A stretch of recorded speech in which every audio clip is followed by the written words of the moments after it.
Ya. Ya, baik Bapak Ibu sekalian, kita akan mulai saja kegiatan kita pada siang hari ini. Bismillahirrahmanirrahim. Assalamualaikum warahmatullahi wabarakatuh.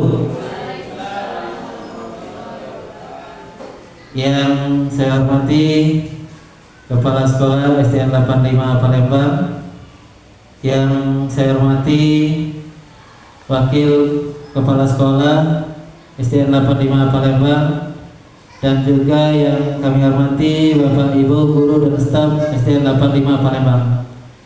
Alhamdulillahirabbil alamin.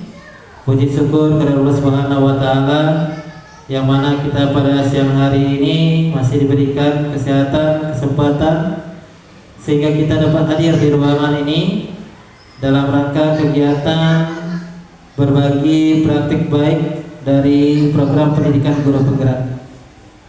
Salawat dan salam tak lupa kita sanjungkan kepada Nabi besar kita Muhammad sallallahu alaihi wasallam beserta para keluarga, para sahabat dan pengikutnya hingga zaman.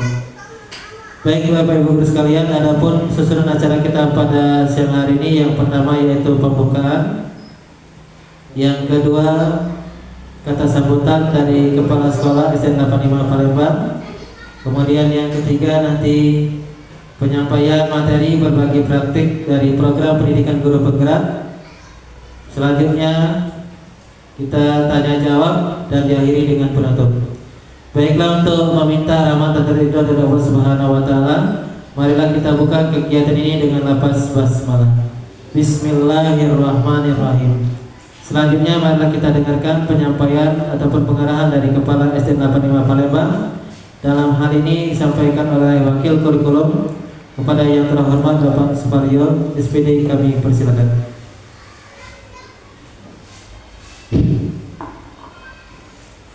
Assalamualaikum warahmatullahi wabarakatuh.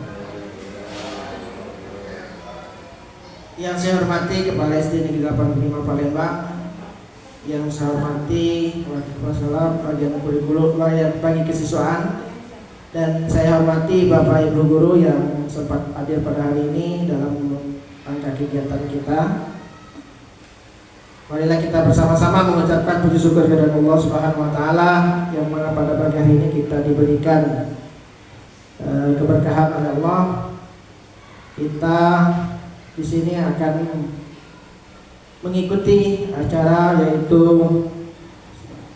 kegiatan dari calon guru penggerak angkatan 11 Kota Palembang, yaitu Ibu Ririn Octavia SPD, yang nanti dipaparkan oleh Ibu. Dari sini saya selaku mewakili Kepala SD Negeri 85 untuk seluruh guru dan calon guru penggerak sendiri yang akan berbagi praktik baik yaitu budaya positif. Kami menginginkan dari baik dari CGP maupun dari Bapak Ibu guru supaya budaya positif ini berguna bagi kita semua, dari siswa, dari Bapak Ibu guru, dan tentunya dalam dunia pendidikan di SD Negeri 85 Palembang.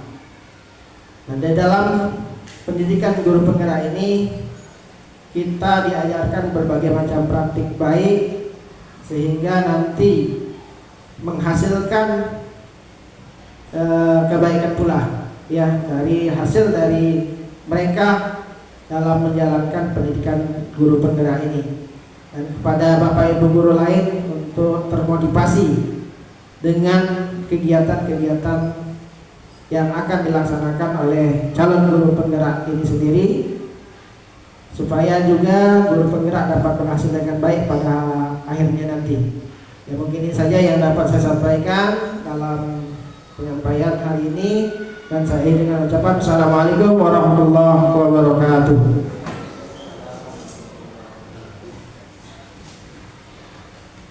Baik Bapak Ibu guru sekalian, demikianlah tadi penyampaian dari Kepala SDN 85 Palembang yang diwakili oleh Wakil Kurikulum SDN 85 Palembang.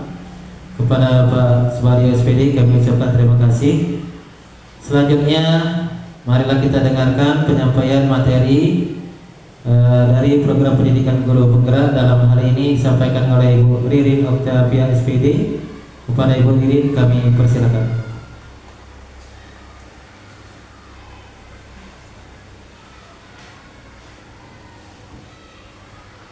Bismillahirrahmanirrahim. Assalamualaikum warahmatullahi wabarakatuh.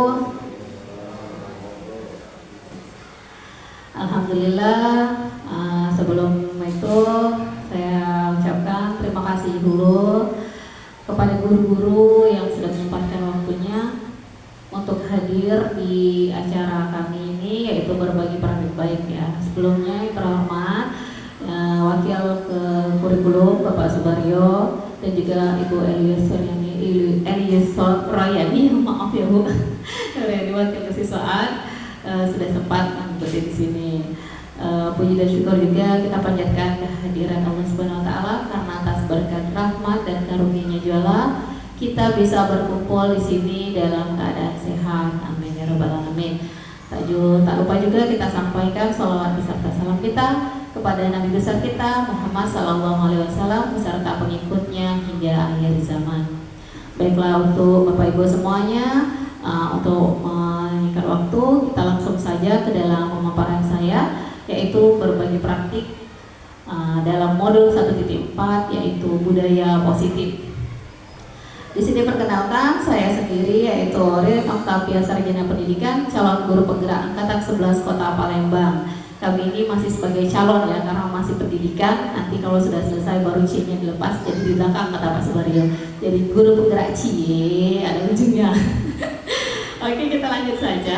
Di sini adalah berbagi praktik kami tentang menyebarkan pemahaman dan penerapan pengalaman budaya positif. Di sini merupakan salah satu tugas kami sebagai guru penggerak, yaitu selain kami mengikuti pendidikan, kami juga harus menyebarluaskan berbagi ilmu yang sudah kami dapatkan kepada Bapak Ibu semua untuk diterapkan di sekolah kita khususnya agar semakin lebih baik lagi. Di sini kita akan membahas tentang budaya positif ya Bapak Ibu. Ini adalah perkenalan dari pengajar-pengajar saya. Yang sebelah kanan itu ada namanya Bu Nur Hayati, mungkin sudah beberapa kali dulu Bapak temui ya datang ke sini. Dan satunya adalah Bapak Wiyoko, itu adalah fasilitator kami, itu untuk pembimbing kalian kalau belajarnya secara online. Kalau secara nyatanya adalah Ibu Nur Hayati sendiri. Oke, selanjutnya adalah budaya positif.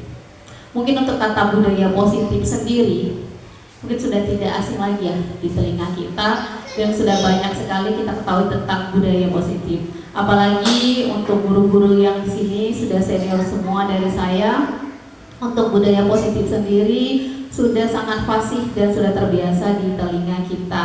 Mungkin untuk kata-kata budaya positif sendiri, kira-kira ada tidak dari bapak-bapak atau ibu-ibu sekalian bisa memberikan contoh kira-kira gimana sih yang dimaksudkan budaya positif itu sendiri khususnya di sekolah? Kira-kira ada yang bisa memberikan pendapatnya Bapak Ibu?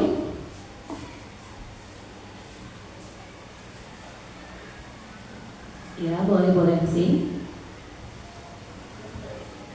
Contoh mungkin tegur sapa pada saat bertemu.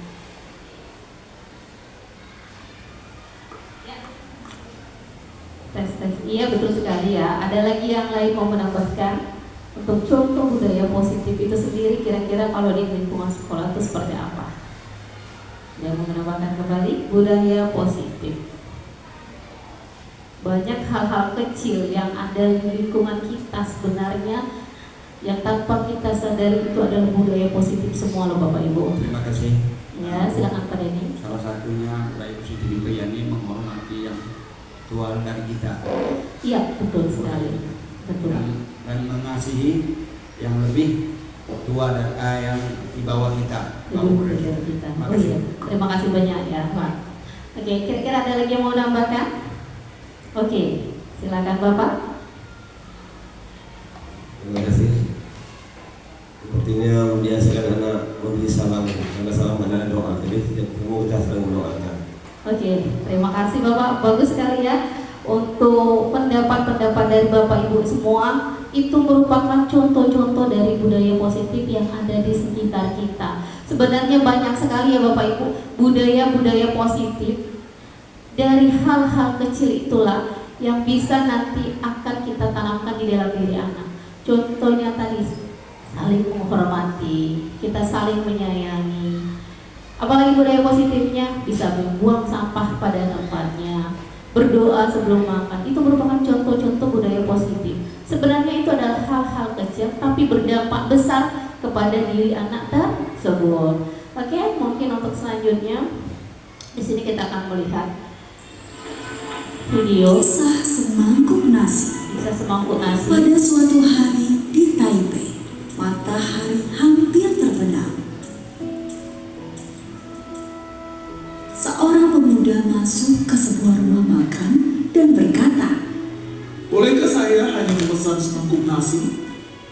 dengan ramah, istri pemilik rumah makan menyiapkan semangkuk nasi untuknya. Melihat di atas meja masih ada kuah sayur yang tersisa, pemuda itu berkata,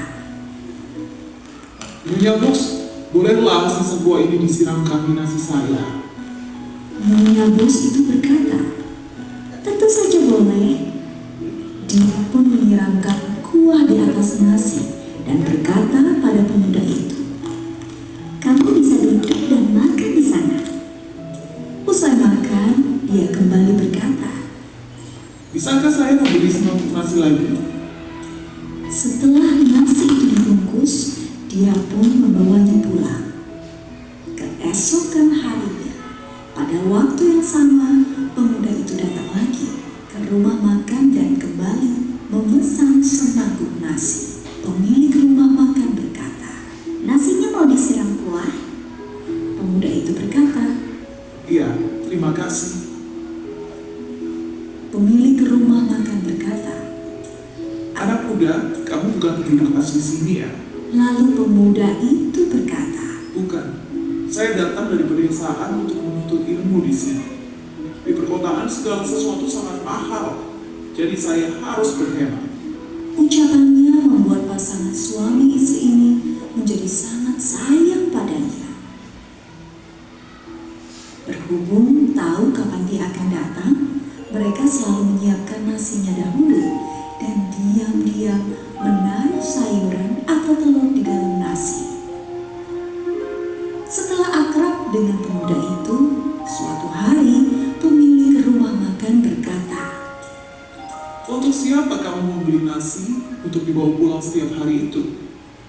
Pemuda itu berkata, "Itu untuk makan siang saya keesokan harinya." pasangan suami istri itu merasa bahwa pemuda itu sangat giat dan bekerja keras sehingga sangat menyayanginya. 4 tahun kemudian, sebelum lulus, pemuda itu datang dan berkata pada mereka, "Terima kasih atas perhatian kalian selama ini. Saya pasti akan mengingat kebaikan kalian." Mereka berkata, "Kamu juga anak yang baik."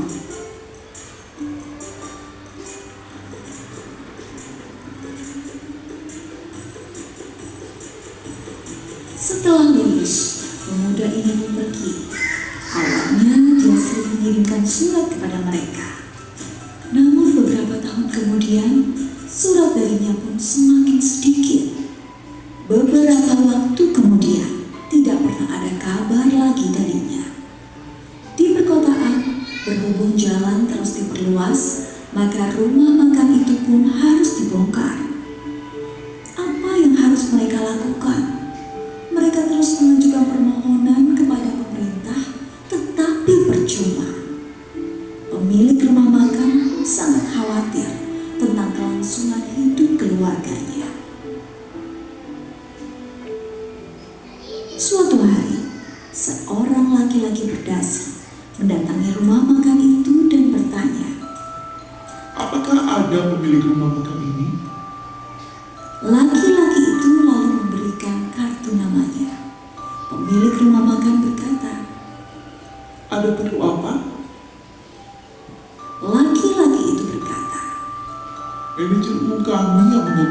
sini. Beliau tahu bahwa tempat ini akan dibongkar.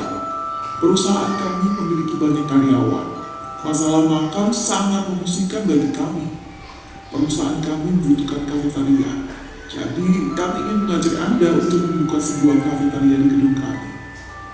Pasangan suami istri itu sangat gembira meski juga merasa curiga. Jadi mereka menerima tawaran tersebut. Lalu mereka pergi ke perusahaan besar itu untuk menemui manajer umum itu. Saat bertemu, manajer umum itu berkata, Bos, Anda tidak mengenali saya? istrinya menyadari bahwa dia adalah pemuda itu dan dengan gembira berkata, "Kamu juga bekerja di sini?" Sang asisten lalu berkata, Beliaulah manajer umum kami. demikianlah pasangan suami istri ini mulai membuka kafetaria di gedung perusahaan besar ini.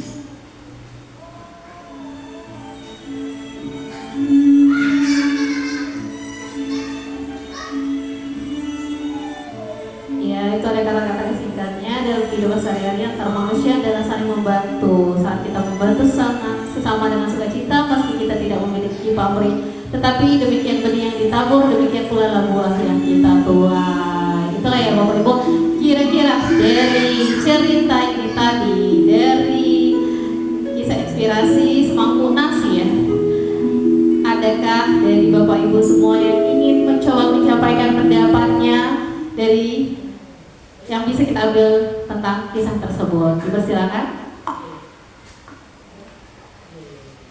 Kisah semangkuk nasi. Assalamualaikum warahmatullahi wabarakatuh. Waalaikumsalam warahmatullahi wabarakatuh. Memperhatikan cerita dari awal sampai akhir, saya bisa mengambil pesan yang tersirat bahwa kebaikan yang kita tanam sekarang bisa jadi tidak langsung kelihatan hasilnya, tapi akan tampak hasilnya di masa yang akan datang. Itu saja. Oke, baik, terima kasih. Beri tepuk tangan untuk Bu Erdi. Oke, kira-kira ada lagi yang mau memberikan pesan singkatnya dari video yang sudah disampaikan tadi? Oke, boleh, Bu Sulis. Assalamualaikum warahmatullahi wabarakatuh. Waalaikumsalam warahmatullahi wabarakatuh.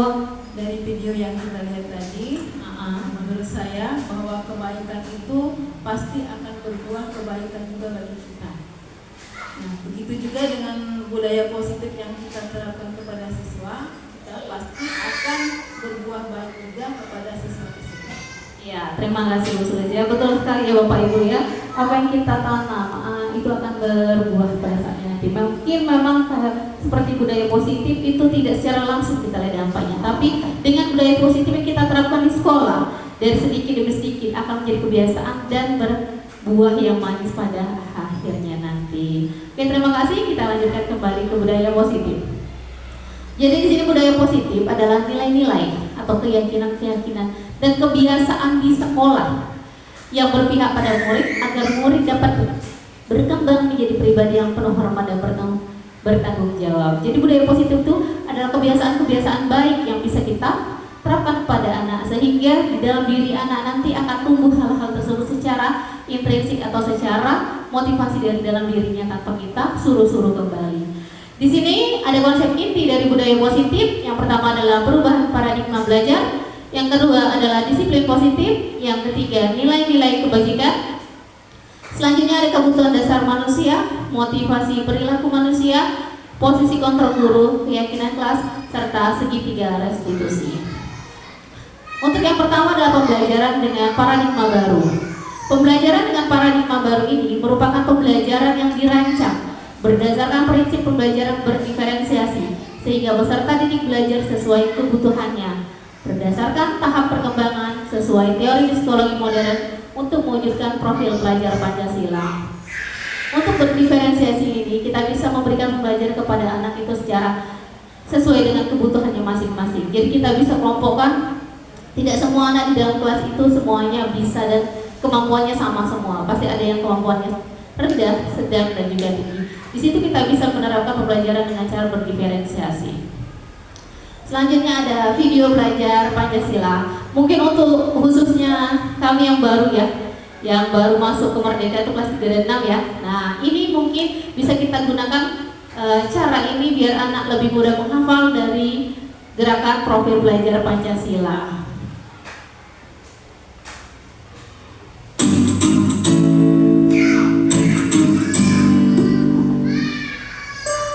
Bisa kita sambil ikutin ya Bapak Ibu ya, biar jadi kita ingat. Bisa kita terapkan kepada anak dan juga siswa kita di dalam kelas. Belajar Pancasila, beriman dan bertakwa pada Tuhan yang Esa dan berakhlak mulia, berkebinekaan pula, gotong royong mandiri, kreatif dan berdoa kritis.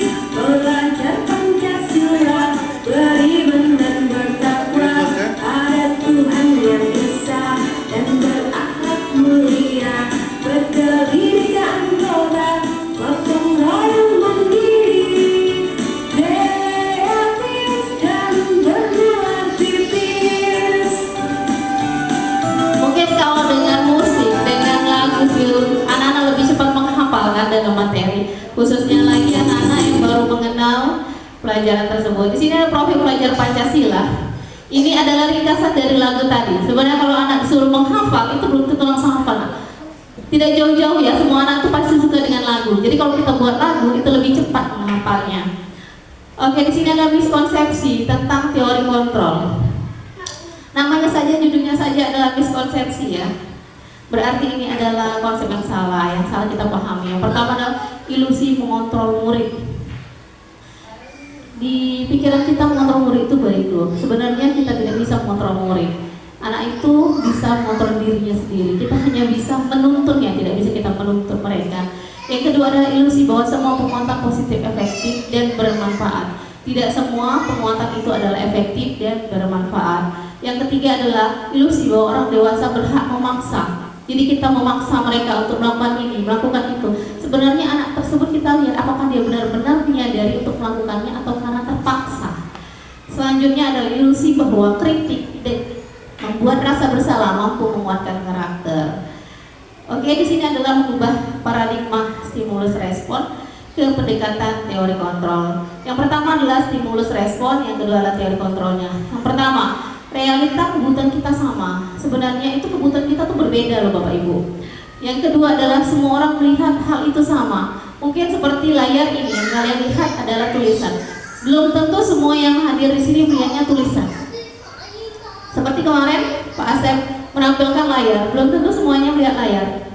Pak Sukro mau melihat lambang-lambangnya, iya kan? Jadi belum tentu setiap orang itu melihatnya hal sama. Yang kedua adalah setiap orang yang teori kontrolnya memiliki gambaran yang berbeda.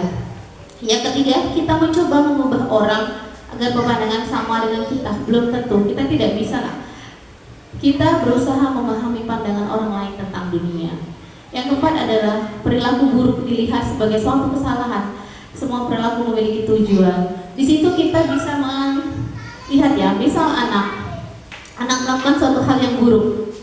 Bisa jadi dia bukan melakukan hal buruk itu karena adalah kesalahan, tapi dia membutuhkan sesuatu dari kita, membutuhkan perhatian dari kita, membutuhkan sesuatu dari kita. Oh ternyata ibu itu acuh tak acuh dengan saya mau buat ulah. Ya kan, belum tentu dia pasti nakal karena ada sesuatu hal. Makanya disebut Anda tidak yang mana tadi? Hanya Anda yang bisa mengontrol diri Anda. Yang keenam, saya bisa mengontrol orang lain. Yang ini adalah Anda tidak bisa mengontrol orang lain. Selanjutnya pemaksaan ada pada saat bujukan gagal. Selanjutnya adalah kolaborasi menciptakan pilihan-pilihan baru. Dan terakhir adalah model berpikir menang kalah. Yang terakhir adalah model berpikir menang-menang. Di sini disiplin positif. Disiplin positif itu berasal dari kata disiplina. Artinya belajar ya. Disiplin mengacu pada disiplin diri yang memiliki tanggung jawab terhadap apa yang dilakukan berdasarkan nilai-nilai yang diyakini. Selanjutnya, disiplin positif merupakan salah satu cara penerapan disiplin yang bertujuan untuk menumbuhkan kesadaran serta memberdayakan peserta didik tanpa imbalan, penghargaan, reward, ancaman ataupun hukuman. Jadi kita berharap itu Untuk anak menjadi disiplin itu mereka tidak mengharapkan lagi hal-hal seperti penghargaan, reward, ancaman ataupun hukuman, tetapi itu muncul dari dirinya sendiri. Selanjutnya sebagai pendidik, tujuan kita untuk menciptakan peserta didik yang memiliki disiplin diri sehingga mereka berperilaku mengacu kepada nilai-nilai kebajikan yang universal dan memiliki motivasi intrinsik. Inilah yang jadi PR kita. Motivasi intrinsik yang muncul sendiri dari dalam dirinya dalam perubahan perilaku ke arah yang lebih baik. Yang ketiga adalah nilai-nilai kebajikan. Nilai kebajikan di sini adalah sifat-sifat positif manusia yang merupakan tujuan mulia yang ingin dicapai setiap individu. Nilai-nilai tersebut bersifat universal dan juga lintas bahasa, suku, agama maupun latar belakang. Banyak sekali nilai-nilai kebajikan yang bisa kita terapkan. Banyak sekali yang bisa kita contoh. Di sini dari beriman, bertakwa sampai dengan terakhir adalah dapat dipercaya, lurus hati. Ini adalah nilai-nilai positif atau dari budaya-budaya positif yang awal kita bahas tadi. Oke, ini banyak dari ada profil pelajar Pancasila yang mencetuskannya, ada yang dari IBO, ada yang dari keterampilan hidup atau life skill dan juga seterusnya. Nah, ini ada ice breaking. Di ice breaking ini kita akan melihat ya bisa dulu ya Bapak Ibu ya. Kita ikuti dulu karena dari tadi sepertinya sudah mulai capek. Ini adalah ice breaking kita tentang Megumi. Ayo kita ikuti semua.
Tidak jauh-jauh kita saja senang kalau ada ice breaking, apalagi kalau anak ya kan.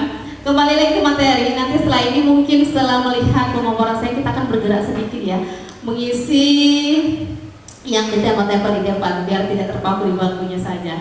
Di sini ada kebutuhan dasar manusia. Adanya kebutuhan dasar manusia adalah unsur-unsur yang dibutuhkan oleh manusia dalam menjaga keseimbangan. Banyak sekali di kebutuhan di dalam diri kita ya, khususnya untuk kita bertahan di kehidupan dan kesehatan kita. Apa saja kebutuhan-kebutuhan kita? Yang pertama adalah kebutuhan bertahan hidup atau survival. Yang kedua adalah kasih sayang dan rasa diterima, kebebasan, kesenangan, dan penguasaan. Ini juga yang dibutuhkan oleh anak-anak kita di dalam kelas. Jadi anak itu tidak hanya menerima pelajaran saja dari kita, tapi dia juga butuh beberapa kebutuhan ini dari kita. Dia butuh kasih sayang dari kita, rasa diterima dari kita. Dia butuh kebebasan, dia ingin mengeksplor dirinya. Dia butuh juga kesenangan bermain dengan teman-temannya dan tertawa, serta penguasaan, keinginan untuk dianggap berharga oleh gurunya tersebut di dalam kelas. Selanjutnya di sini ada motivasi perilaku manusia. Jadi setiap orang untuk melakukan sesuatu itu pasti ada motivasinya. Inilah 3 motivasi yang melandasi kita untuk melakukan sesuatu. Coba kita sadari diri kita. Pasti kita melakukan sesuatu itu kira-kira masuk ke poin 1, poin 2, atau poin 3. Yang pertama yaitu untuk menghindari hukuman atau ketidaknyamanan.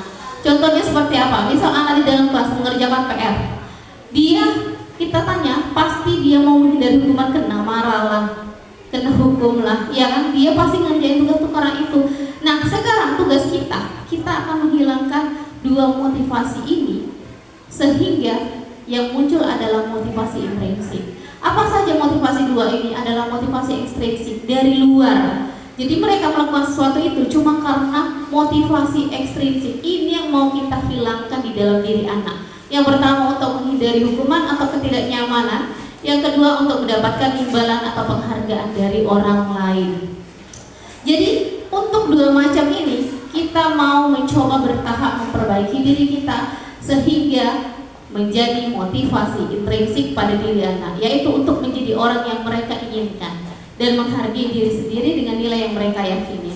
Jadi mereka ngerjain tugas, datang ke sekolah bukan lagi karena takut hukuman, bukan lagi karena ingin mendapatkan imbalan atau penghargaan, tapi dia memang benar-benar niatnya ke sekolah mengerjain tugas itu untuk dirinya mampu menguasai pembelajaran, dirinya memiliki tujuan yang mulia ke sini untuk mencari ilmu, bukan karena dua hal tersebut.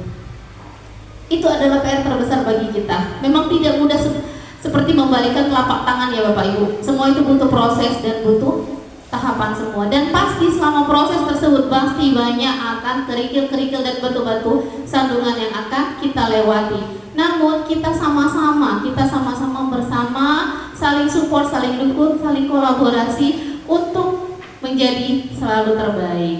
Kita berusaha dulu. Gimana caranya sih anak tersebut bahwa datang ke sekolah itu bukan lagi karena dua hal tersebut atau motivasi ekstrinsik dari luar, melainkan dari dirinya sendiri.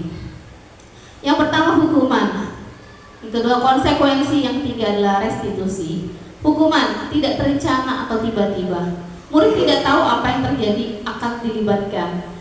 Selanjutnya bersifat satu arah, selanjutnya berupa hukuman fisik atau psikis. Jadi hukuman ini yang kita lakukan kepada anak itu sebenarnya sangatlah tidak baik dan akan kita kurangi. Karena apa?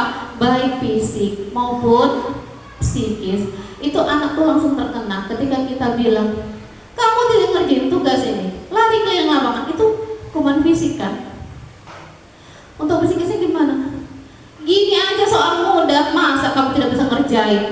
Itu sebenarnya hati anak itu sudah terasa tersakiti, ya kan? Meskipun secara tidak langsung kita sebenarnya tidak menyinggung mereka, tapi anak itu hatinya sangat lembut loh. Tidak jauh-jauh kita saja ketika perasaan kita sedang tidak baik-baik saja, orang padahal tidak bilangin kita merasa tersinggung, ya kan? Begitu juga dengan anak. Selanjutnya adalah konsekuensi, adanya terencana atau disepakati sesuai peraturan. Murid tetap dibuat tidak nyaman, sikap guru selalu memonitor murid. Jadi konsekuensi ini kita sering kadang di kelas tuh yang tidak buat tugas tulis itu saya berjanji tidak akan mengulangi satu buku. Ada kan seperti kadang. Nah itu sebenarnya termasuk konsekuensi. Tapi hal ini tidak baik untuk kita teruskan.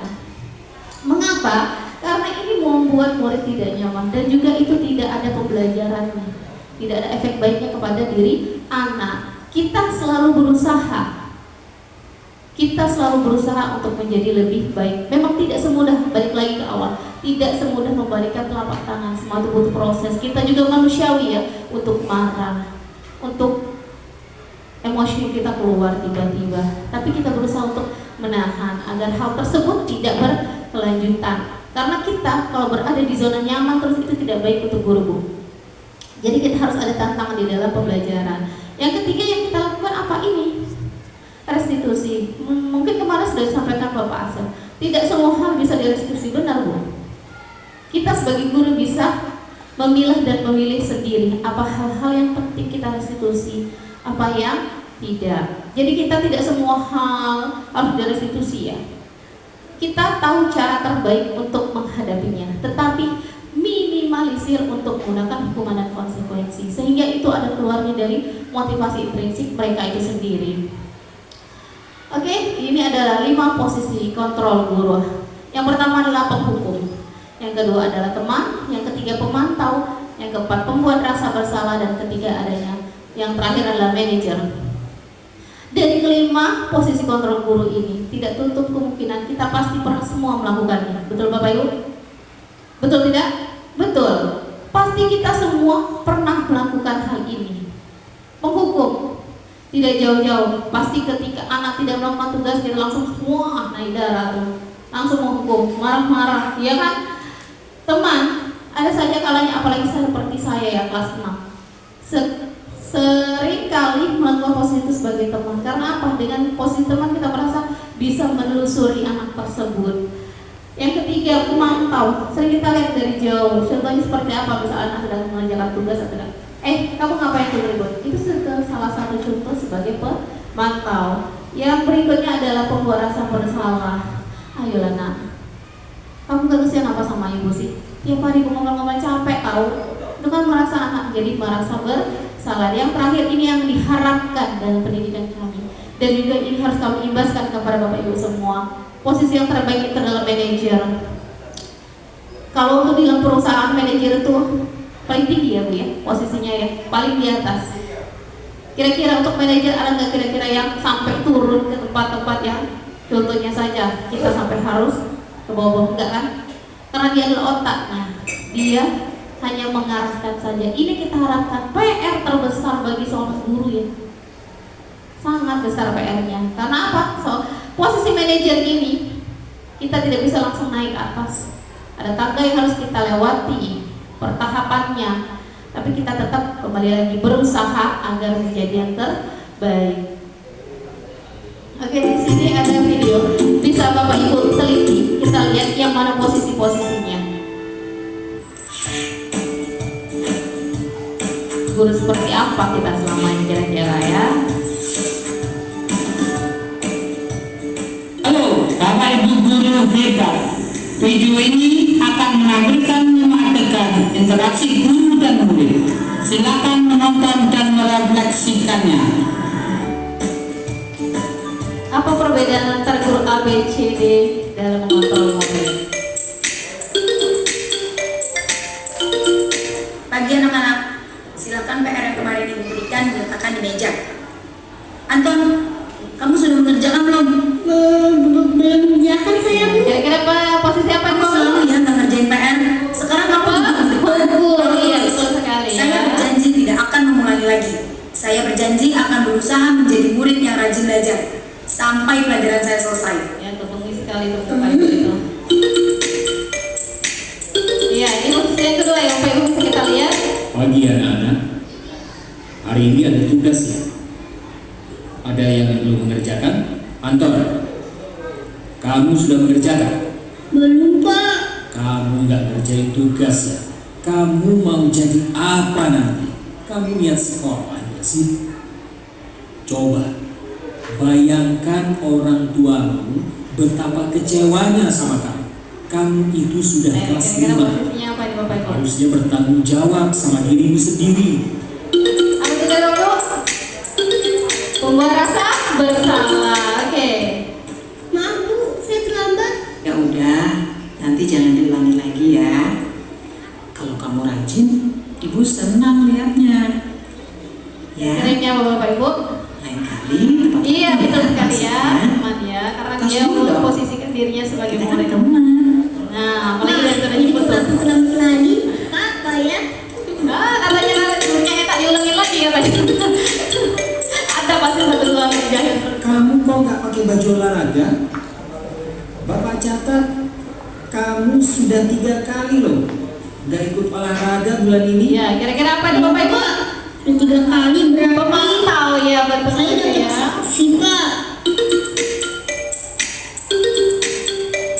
Terakhir. Ini Bu, saya mengumpulin tugas. Maaf ya Bu, saya terlambat mengumpulin tugas. Kenapa kamu terlambat mengumpulkan tugas? Iya Bu, saya kalau sore bantuin Ibu jaga warung, gak sempat mengerjain tugas. Kira-kira nih, apa yang bisa kamu perbaiki supaya kamu bisa mengerjakan tugas tepat waktu? Coba, kapan biasanya kamu membantu Ibu jualan? Jam 6 sampai jam 8 malam Bu.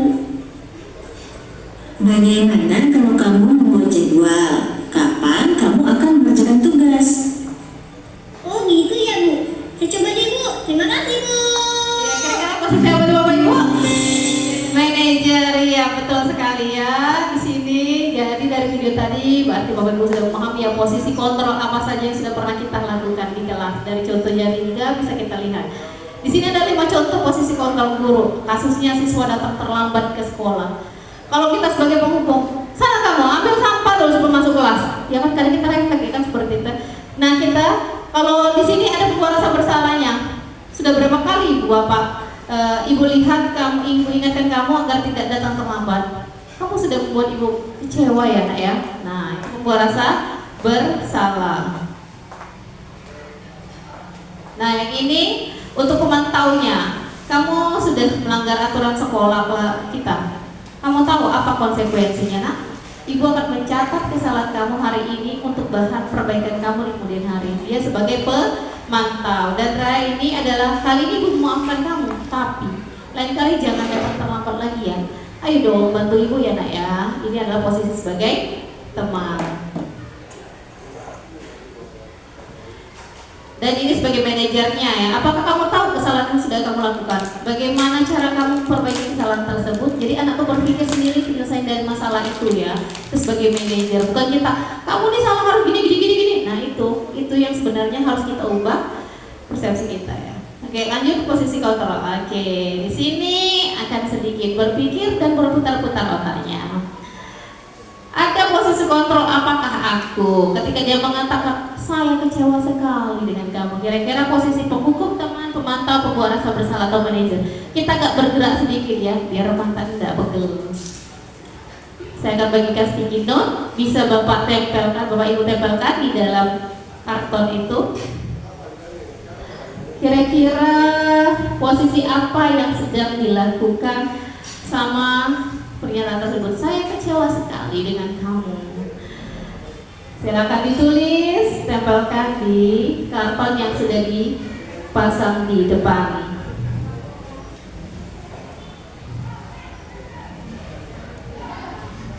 Kira-kira posisi apa yang sedang dilakukannya? Silakan ditempel di karton yang ada tulisan saya kecewa sekali dengan kamu. Silakan ditempel, agak bergerak sendiri ya, jadi gak untuk bantah. Iya, silakan ditempel Bu.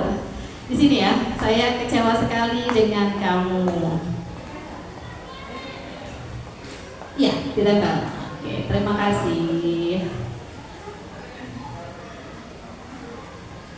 Saya kecewa sekali. Kira-kira itu posisi apa? Itu penghukum, teman, pemantau, pembuat rasa bersalah atau manajer?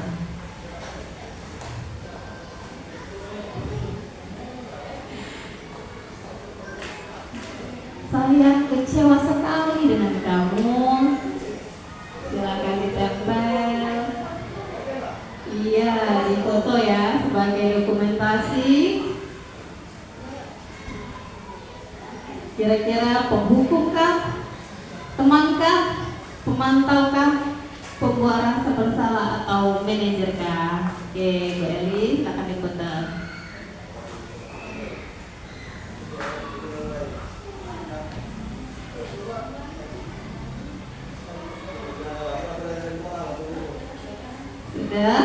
Sudah coba sebuah. Ini adalah posisi yang kedua. Ketika dia mengatakan kamu tidak pernah benar melakukannya. Iya, bagikan lagi Pak, saya tolong. Silakan diisi lagi yang kedua Bapak Ibu. Penghukum dan ditempel di karton yang satunya. Kamu tidak pernah benar melakukannya. Penghukum, teman, pemantau, pembuat rasa bersalah atau manajer. Langsung 5 aja Pak, kita bagiin tiap orangnya kalau cukup. Kira-kira kamu tidak pernah benar melakukannya.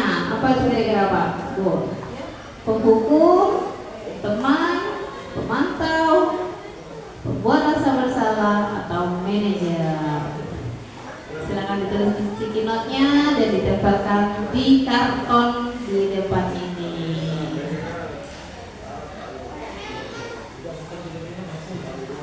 Kamu tidak pernah benar melakukannya.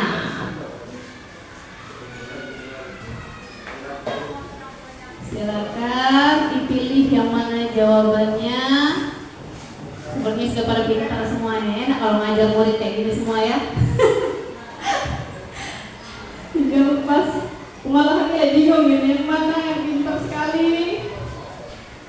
Kamu tidak pernah benar melakukannya. Kira-kira posisi apa itu ya Bapak Ibu ya?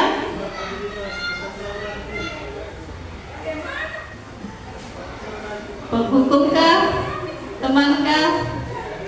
Pemantau? Pembuat rasa bersalah teman-teman. Jadi agak gerak-gerak sedikit ya. Oh lanjut ya? Oke, sudah semua ya? Oke. Berikutnya, ibu mengerti perasaan kamu. Ayo kita bicarakan masalah ini bersama-sama. Itu kira-kira apa Bapak Ibu? Iya, ada yang ditulis namanya DND. Boleh ya dibuat nama ya.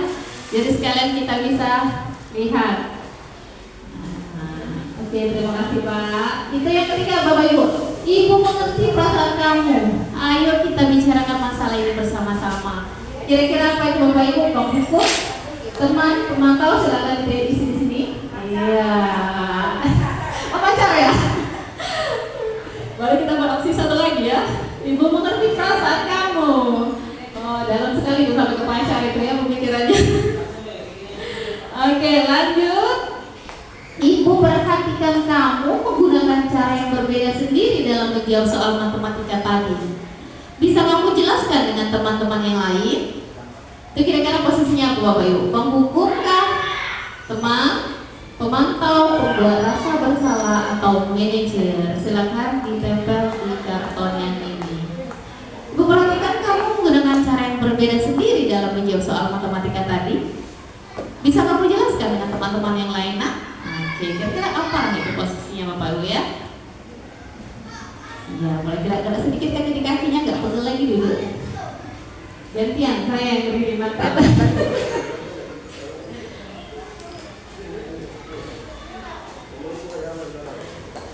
Iya, silakan ditempel. Kira-kira apa ya Bapak Ibu ya? Iya. Itu masih banyak sticky note-nya Bapak Ibu. Itu masih. Oh, pertanyaannya satu lagi itu karton satu lagi. Satu lagi. Bagaimana kalau kita bagi tugas kelompok saja? Siapa yang mau mengerjakan bagian pertama? Oke, kira-kira posisi apa Bapak Ibu? Penghukum, teman, pemantau, pembuat rasa bersalah, atau manajer? Kira-kira yang mana posisi yang sedang dilakukan kalau kita mengatakan bagaimana kalau kita bagi tugas kelompok saja? Siapa yang mau mengerjakan bagian yang pertama? Nah?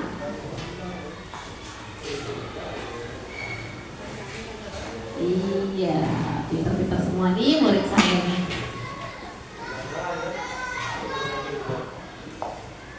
Ada yang menurut saya kecil sekali dengan kamu, atau ada pembuat rasa bersalah apa?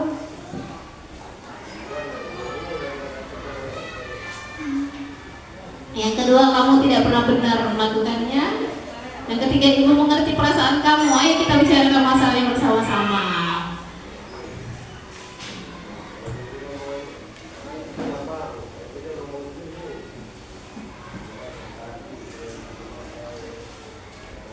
Ya, silakan ditempel-tempel Bapak Ibu. Kira-kira apa jawabannya? Sembari dimakan tak apa-apa ya Bapak Ibu ya snacknya.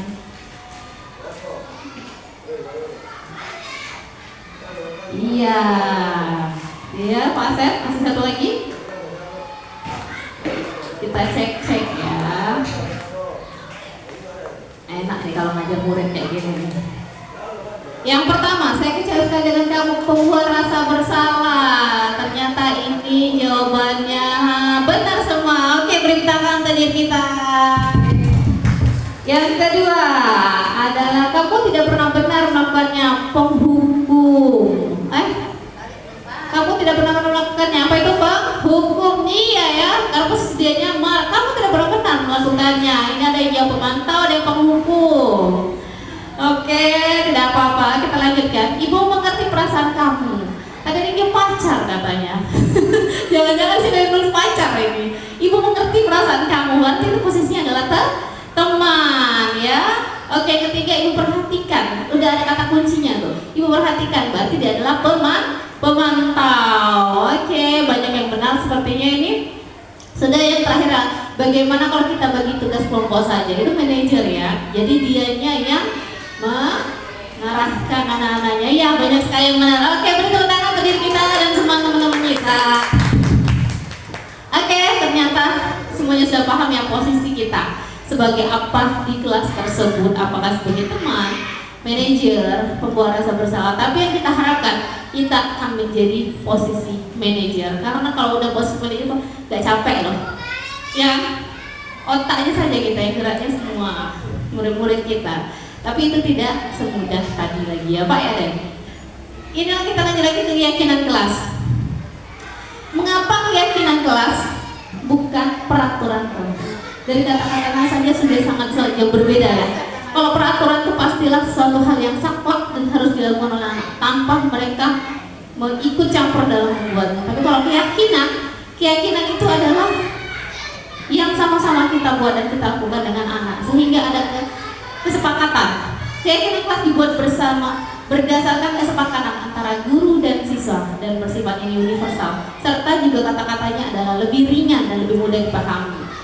Berikutnya, kalau peraturan itu hanya dibuat oleh guru saja, ya kan? Peraturan itu hanya dibuat oleh satu pihak. Sedangkan kalau untuk keyakinan kita kerjasama dengan murid kita sepakati bersama-sama apa yang menjadi keyakinan kelas kita. Contohnya adalah ilustrasi antara peraturan dan keyakinan. Mengapa kita memiliki peraturan tentang protokol kesehatan, yaitu penggunaan masker dan mencuci tangan setiap saat? Mungkin jawabannya adalah untuk menjaga kesehatan atau keselamatan. Itu adalah keyakinan kita. Kalau misalnya peraturannya apa?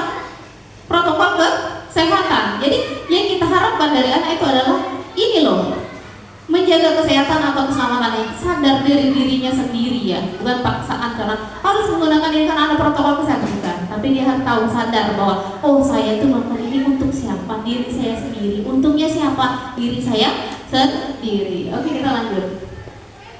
Pembentukan keyakinan kelas. Di sini ada yang namanya pembentukan keyakinan kelas.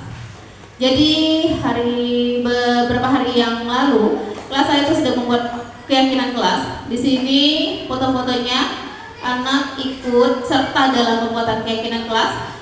Yang pertama adalah bersifat abstrak.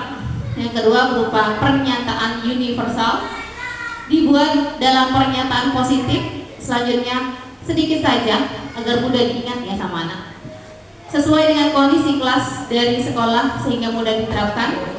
Yang terakhir adalah semua warga kelas atau warga sekolah dilibatkan saat membuat keyakinan kelas. Jadi kita sama-sama ya buatnya, bukan hanya gurunya saja. Di sini ada tahapannya atau prosedur dalam pembuatan keyakinan kelas. Yang pertama adalah mempersilakan siswa untuk mencurahkan ide tentang peraturan yang akan disepakati. Kalau seperti kelas saya kemarin tuh, jadi saya kasih sticky note semua. Jadi tempelin semua di papan itu kira-kira apa ide atau keyakinan kelas yang akan mereka buat di kelas mereka sendiri ya. Jadi mereka menempelkan, selanjutnya mencatat semua masukan. Kita tuliskan di sticky note tadi, ganti kalimat negatifnya di kalimat positif. Jadi kata-kata anak itu kan belum tentu semuanya positif ya. Jadi ada yang panjang lah, ada kata-kata yang rancu lah. Di situ kita akan mengubahnya. Selanjutnya tinjau kembali curahan pendapat yang terkumpul dan susun menjadi suatu keyakinan kelas atau sekolah. Tinjau ulang keyakinan kelas yang sudah tersusun, jadi 3-7 saja ya. Kalau yang kemarin tuh kebanyakan kata Pak Sep, kelas dia tuh sampai 10, jadi mungkin dirampung lagi, diringkas lagi jadi maksimal 7 ya. Meninjau dan menyetujui dengan menandatangani. Jadi terakhir kali itu kita buat surat atau kertas persetujuan keyakinan kelas. Jadi bagian melanggar itu mereka sudah meyakini bahwa mereka sudah menyetujui dan menandatangani. Yang terakhir adalah keyakinan kelas ditempel di diri kelas. Jadi mereka ketika sudah membaca lagi, oh iya ya kemarin sudah buat keyakinan kelas nih, jadi saya harus sadar diri untuk menerapkan hal tersebut. Kedelapan adalah segitiga restitusi. Segitiga restitusi ini tadi yang saya katakan dalam memecahkan suatu masalah lalu anak, kita bisa menggunakan namanya segitiga restitusi, suatu proses dialog. Jadi restitusi itu adalah dialog ya, yang dilakukan guru terhadap siswa agar dapat menghasilkan siswa yang mandiri dan bertanggung jawab. Apa saja tahapannya? Yang pertama adalah menstabilkan identitas, yang kedua adalah validasi tindakan yang salah, dan yang ketiga adalah menanyakan keyakinan dari anak tersebut. Untuk menstabilkan identitas berdasarkan prinsip membuat kesalahan adalah bagian dari proses pembelajaran. Jadi kita bisa menggunakan kata-kata berbuat salah itu wajar. Nah, kita memposisikan diri kita itu kepada si anak. Jadi jangan sampai kita stabilkan dulu identitas mereka. Yang kedua adalah tidak ada manusia yang sempurna loh, Nak. Ibu yakin tidak mau mencari siapa yang salah, tapi ibu atau bapak ingin mencari solusi dari permasalahan ini. Jadi kita tuh posisi menstabilkan kita tidak memojokkan anak tersebut ya. Yang terakhir adalah kamu berhak merasa begitu. Jadi kita posisikan diri kita merasakan hal sama dengan dia. Jadi mereka merasakan oh saya ini salah sendiri, saya disalahkan, saya terus gitu kan. Yang kedua, validasi tindakan yang salah. Berdasarkan prinsip setiap perilaku berupaya memenuhi suatu kebutuhan tertentu. Bisa kita ucapkan kamu pasti punya alasan mengapa melakukan hal itu. Yang kedua, padahal kamu bisa melakukan lebih buruk dari ini ya. Ketiga, kamu patut bangga karena telah melindungi sesuatu yang penting buatmu. Dan yang terakhir adalah kamu melakukannya karena mempertahankan sesuatu yang penting bagi kamu. Yang terakhir adalah menanyakan keyakinan. Tadi kan kita sudah berkeyakinan tuh. Jadi kita tanya dengan anak tersebut, apa keyakinan kelas kita? Nilai-nilai apa yang telah kita sepakati bersama? Seperti apa gambaran kelas yang ideal menurut kamu, Nak? Terus yang terakhir, kamu ingin menjadi orang seperti apa? Jangan lupa di tahap terakhir kita arahkan mereka mau jadi orang yang seperti apa akan ke depannya. Sehingga di sini pada menanyakan keyakinan berdasarkan prinsip teori kontrol bahwa pada dasarnya kita dapat memunculkan motivasi secara intrinsik. Ini adalah contoh penerapan segitiga restitusi yang sudah saya lakukan kepada anak siswa saya sendiri, yaitu Inara, ketika makanannya diserobot sama temannya. Inara, tadi didengar dari ketua kelas kalau kamu nabrak dan memarahi Raka yang tidak istirahat. Kenapa kamu kesal sampai kamu nabrak dan memarahi Raka? Karena kamu akan disebut wajar kamu sampai marah. Ibu juga pasti akan marah kalau gak ada solusi kamu. Tidak apa-apa, Nak. Tidak ada manusia yang sempurna. Jadi kamu berhak untuk marah. Lalu tindakan apa yang dilakukan kamu pada anak? Wajar. Ibu yakin kamu pasti punya alasan mengapa sampai melakukan hal itu.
Segitiga restitusi itu tadi bisa kita lihat ya, ada 3 tahapan.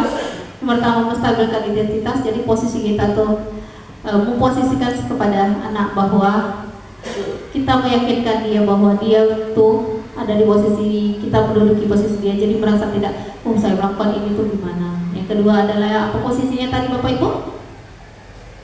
Validasi tindakan yang salah. Kita validasi dulu dari tindakan yang dilakukannya tadi. Dan ketiga adalah menanyakan keyakinan kelas yang sudah dibuat di kelasnya.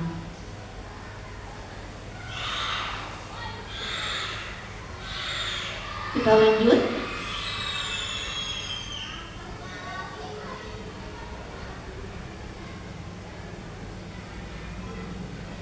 Kita lanjut Bapak Ibu ya. Ini adalah penutupnya. Penutupnya adalah dalam penerapan program disiplin positif, hendaknya guru memiliki standar kepribadian, profesional, dan sosial yang baik, di mana guru mampu merefleksikan dirinya dalam posisi kontrol saat ini. Bagaimana perjalanan dirinya sebagai among atau manajer yang menuntun murid-muridnya menjadi insan yang mandiri, merdeka, dan bertanggung jawab. Jadi kita tuh sebagai pendidik sekarang ini ya, salah persepsi kadang. Kalau dulu kita menuntut, anak harusnya ini, anak harusnya itu, kita ubah dari kata menuntut menjadi menuntun. Jadi anak itu kita tuntun loh nak. Kita tidak bisa memaksakan dia untuk harus bisa ini, bisa itu. Itu namanya menuntut. Jadi kita ubah kata menuntut tadi menjadi menuntun. Jadi kita mendampingi. Jadi kita kembangkan kemampuan-kemampuan mereka masing-masing. Bukan kita menuntut mereka harus bisa, kamu harus tuntas nilai ini, kamu harus bisa ini, harus ini. Tidak bisa nak. Tidak bisa ya Bapak Ibu ya. Karena satu macam pohon tidak akan berbuah sebanyak macam buah. Satu jenis pohon pasti akan berbuah satu jenis pohon itulah. Contohnya pohon mangga, tidak mungkin dalam pohon mangga itu tumbuhnya mangga, pisang, jeruk, dan itu juga dengan anak. Jadi banyak macam itu dalam satu pohon itu tidak mungkin. Anak memiliki kemampuannya masing-masing, karakteristiknya masing-masing. Jadi kita pasti ada anak tuh, oh anak ini mampunya di matematika loh, oh anak ini mampunya di seni loh, anak ini mampunya di bola. Disitulah katanya kita tidak bisa melihat anak tuh ada yang ranking 1, ranking 2. Kita tidak bisa memberikan seperti itu katanya ya. Jadi di sini kita bertahap, kita akan mengubah persepsi tersebut. Oke, ini sudah sampai di akhir ya Bapak Ibu. Dengan sahabat thank you dan masuk ke sesi tanya jawab dan penguatan. Kira-kira dari Bapak Ibu semua ada yang ingin bertanya terhadap materi yang sudah saya paparkan tadi, ataupun memberikan penguatan yang tentang budaya positif yang jelas yang ada di sekolah kita, atau mau memecahkan masalah kita secara bersama-sama tentang kasus-kasus yang ada di SD kita. Oke, silakan. Ini sesi-sesi ya Bapak Ibu ya. Baiklah, dari berbagai materi yang telah disampaikan, di sini saya memberikan kesimpulan bahwasanya memang budaya positif itu harus diterapkan oleh anak, karena budaya positif itu akan memiliki dampak atau efek yang panjang bagi kehidupan mereka. Jadi dengan tertanamnya budaya positif pada mereka, mereka akan menerapkan budaya positif dimanapun mereka berada, waktu di rumah, di lingkungan sekolah maupun masyarakat. Ya, terima kasih ya. Memang benar ya Bapak Ibu ya, bahwa budaya positif akan berefek panjang ya dimanapun mereka berada, karena dia sudah terbiasa dengan budaya positif tadi, maka dia akan membawanya kemana-mana, bukan hanya di kelas saja, tapi ketika di rumah, di jalan, di masyarakat ataupun di mana tempat dia sudah terbiasa dengan budaya positif tadi. Kira-kira ada lagi yang ingin memberikan pertanyaan atau penguatan? Boleh Ibu? Assalamualaikum warahmatullahi wabarakatuh. Waalaikumsalam warahmatullahi wabarakatuh. Jadi mungkin saya di sini mau bertanya ya Bu Irin ya. Iya. Jadi kita sudah dikasih praktik baik sama Bu Irin tentang budaya positif. Kalau anak zaman sekarang tuh nyebutnya positive vibes ya. Oh iya, betul ya. Di sini sebagai pendidik maupun tenaga pendidik kita ini sebenarnya harus well-being, ada istilahnya tuh kalau ngajar itu ada rasa bahagia ya, puas, terus tingkat stres yang rendah ya. Oke. Jadi secara fisik dan mental kita tuh jadi bisa ngasih yang terbaik untuk murid kita dengan datang tidak langsung marah-marah kayak gitu ya. Tapi apabila ada siswa tuh yang emang dia dari awal sampai akhir selalu buat kita keki dan buat masalah terus, apakah hanya dengan segitiga restitusi aja yang bisa menyelesaikan masalah itu? Oke. Ya, terima kasih ya Ibu Dies. Menurut Bu Dies katanya ada muridnya nih udah dari awal sampai akhir nih melakukan kesalahan terus. Kira-kira apakah hanya segitiga restitusi saja yang bisa kita lakukan dan kita terapkan? Tidak ya Bapak Ibu ya, masih banyak sekali pendekatan-pendekatan lainnya yang bisa kita lakukan selain segitiga restitusi. Segitiga restitusi itu hanya salah satunya saja pendekatan yang bisa kita lakukan kepada anak murid kita. Masih banyak kita bisa mendekati dengan pemecahan masalah, bisa juga dengan tutor sebaya. Jadi kita bisa memposisikan diri kita itu. Kita guru ini sangat tahu dan memahami ya apa trik yang bisa kita lakukan kepada anak. Jadi itu jawabannya Bu Dias ya. Jadi kita bisa memilih dan memilah lagi, masih banyak sekali pendekatan yang bisa kita lakukan kepada anak tersebut. Kira-kira ada lagi yang mau menambahkan atau bertanya? Iya, boleh Bapak. Terima kasih Bu. Ini ada saya tanyakan bahwa mengapa pemberian hadiah itu tidak baik kita lakukan kepada anak ini? Tolong penjelasan sedikit Bu. Iya, terima kasih ya Pak. Di sini Pak Dedi bertanya, katanya pemberian hadiah itu kenapa tidak baik? Kira-kira mau langsung ke saya atau ada yang mau mencoba? Pemberian hadiah. Pemberian hadiah kenapa itu tidak baik? Pemberian hadiah itu ya boleh Bu Dias. Katanya kenapa pemberian hadiah itu tidak baik? Nah, tapi ini hanya menurut saya ya. Iya boleh. Menurut saya memang bukan tidak baik, hanya kurang baik ya. Kalau seandainya siswa itu tidak dikasih hadiah, nanti takutnya mereka tidak punya effort atau tidak punya kemauan sendiri untuk melakukan hal tersebut. Menurut saya begitu. Iya, betul sekali. Terima kasih Bu Dias ya. Betul sekali ya Bapak Ibu. Hadiah itu cuma sebagai penyemangat di awal biasanya.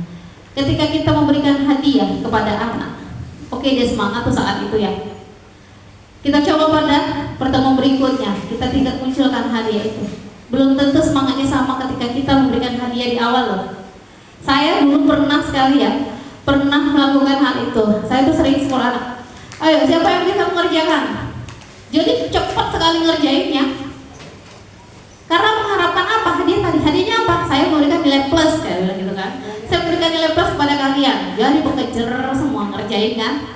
Itu tadi, ketika saya tidak memberikan nilai plus, anak menjadi lesu, tidak semangat ya. Karena apa? Itu tadi kembali lagi ke motivasi. Motivasinya baru yang muncul adalah motivasi ekstrinsik, belum intrinsik atau dari dalam dirinya. Hanya support dari luar. Dia mengharapkan hadiah tadi ekstrinsik kan berarti. Yang kita harapkan adalah dari dirinya sendiri. Selanjutnya apa lagi? Hadiah itu bisa mengurangi keefektifan dia dalam belajar. Dia tidak memikirkan prosesnya. Contohnya kita memberikan soal tuh perkalian. Kita memintanya perkalian 6 kali 7. Oke, hasilnya 42. Dia tidak mengetahui hasil 42 itu dari mana. Dia taunya aku jawabannya benar, dapat nilai plus. Dia tidak tahu bahwa 6 kali 7 itu bisa dari 6 ditambahkan 6 sekali sebanyak 7 kali. Iya kan? Dia tidak melihat prosesnya, dia hanya melihat hasilnya. Yang penting nama aku sudah tercatat tuh dapat nilai plus. Itu ya. Jadi dengan hadiah itu tidak sebaik kita pikirkan. Mungkin dari awalnya saja dia akan semangat, ujung-ujungnya ketika tidak ada hadiah tersebut dia menjadi kurang semangat. Oke? Ada lagi yang mau menambahkannya Bapak Ibu? Itu mungkin perlu dari kami ya. Ada yang mau menambahkan? Iya boleh Ibu.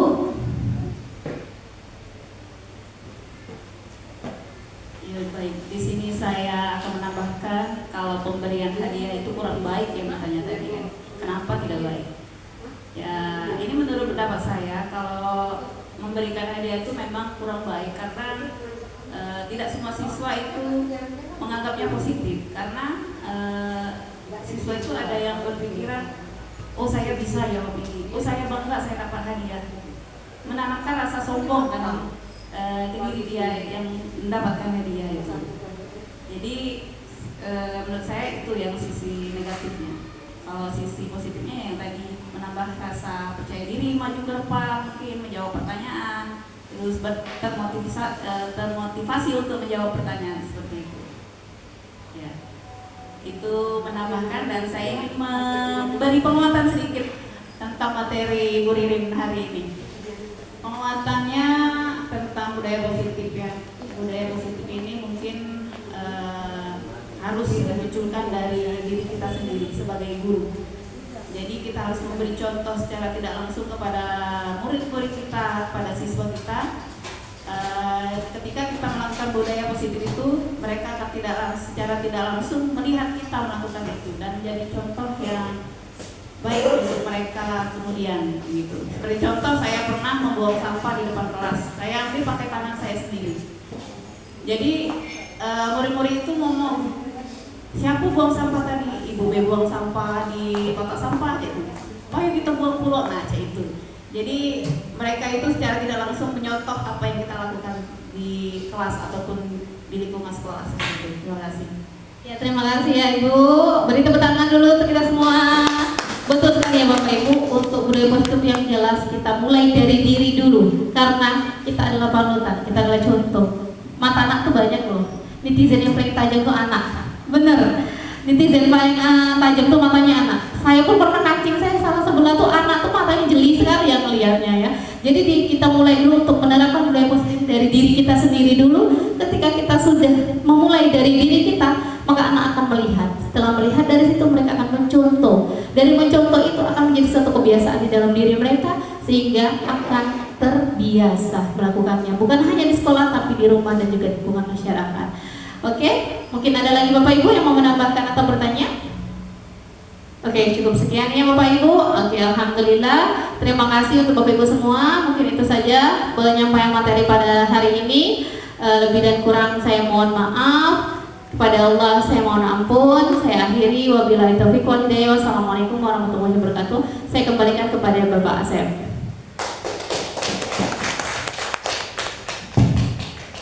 Baik Bapak Ibu sekalian, demikianlah tadi pemaparan tentang berbagi praktik mengenai budaya positif. Terima kasih kami ucapkan kepada Ibu Ririn sudah berbagi pengalamannya. Semoga hal tersebut bisa kita terapkan di lingkungan sekolah kita di SDN Negeri 85 Palembang.